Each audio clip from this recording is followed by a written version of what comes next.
செய்தி. வணக்கம். விவி செய்திகளுக்காக ஊர் செய்திகள் வாசிப்பது ஸ்பர்ணா.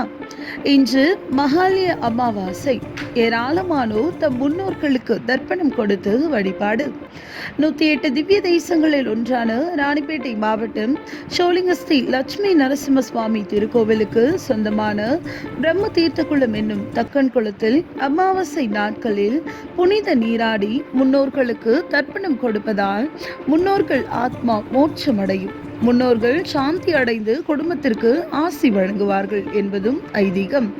இதனால் குடும்பத்தில் நோய் நொடியின்றி வறுமை நீங்கி அமைதி பெருகி குடும்பங்கள் வளர்ச்சி பெறும் என்பதும் ஐதீகம்.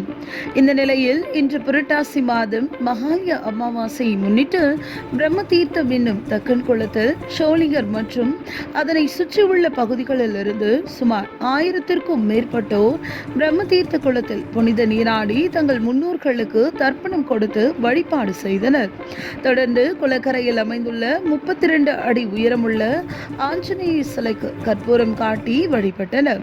இதனிடையே விடியற் காலை 4 மணி முதலிருந்து பொதுமக்கள் தர்ப்பணம் கொடுக்க துவங்கியதால் தொடர்ந்து கூட்டம் அதிகமானது. இதனால் இருசக்கர வாகனங்கள் சாலை ஓரங்களில் நிறுத்தப்பட்டதாலும் ஷோலிங்கர் அரக்கோணம் சாலையில் போக்குவரத்து பாதிக்கப்பட்டது. ஆலய நிர்வாகத்தினர் எந்தவித பாதுகாப்பு ஏற்பாடுகளையும் முன்னெச்சரிக்கை நடவடிக்கையாக எடுக்காததாலும் தொடர்ந்து போக்குவரத்து பாதிக்கப்பட்டது.